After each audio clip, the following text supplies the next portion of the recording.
ഈശോയിൽ പ്രിയപ്പെട്ടവരെ, ശിഷ്യന്മാരെ ഈശോ വിളിക്കുന്നു. അത് നമുക്കും സാർവത്രികമായി ലഭിച്ചിരിക്കുന്ന ഒരു വിളിയായിട്ട് കാണാവുന്നതാണ്. ഒത്തിരിയേറെ ഇഷ്ടമുള്ളത് കൊണ്ടാണ് ഈശോ നമ്മളെ വിളിക്കുക. ഒന്നാമതായി ഈശോയുടെ കൂടെ ആയിരിക്കാൻ 24 മണിക്കൂറും അവിടുത്തെ സന്നിധിയിൽ ഇരിക്കുക സാധ്യമല്ല. യാത്ര ചെയ്യുമ്പോഴും ജോലി ചെയ്യുമ്പോഴും ഒക്കെ ഈശോയുടെ കൂടെ ഇരിക്കാൻ ആഗ്രഹിക്കുന്ന ഒരു മനസ്സുണ്ടാവുക, ഹൃദയം ഈശോയോട് ചേർത്ത് വെക്കുക, അങ്ങനെ ജീവിക്കുക എന്നുള്ളതാണ്. രണ്ടാമതായി വചനം പ്രഘോഷിക്കുക. ജീവിത സാക്ഷ്യമാണ് ഏറ്റവും വലിയ പ്രഘോഷണം.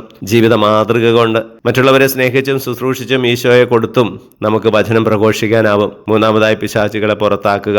നമ്മളിലുള്ള ദുശ്ശീലങ്ങളെ ഇല്ലായ്മ ചെയ്യാൻ, നമ്മുടെ തിന്മയിലേക്ക് നയിക്കുന്ന നമ്മുടെ ആഗ്രഹാഭിലാഷങ്ങൾ, സുഖത്തിനും ലൗകിക കാര്യങ്ങൾക്കും വേണ്ടിയുള്ള വ്യഗ്രത, ഇതൊക്കെ ഒന്ന് നിയന്ത്രിക്കാനും ഉപേക്ഷിക്കാനും സാധിക്കുമ്പോൾ നമ്മളിലുള്ള പിശാചുകളെ പുറത്താക്കാനാവും. അങ്ങനെ വിളിയുടെ പിന്നിലുള്ള എല്ലാ ദൗത്യങ്ങളും നമുക്ക് പൂർത്തിയാക്കാൻ സാധിക്കട്ടെ.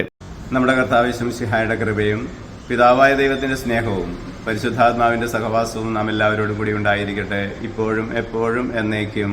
ആമേൻ.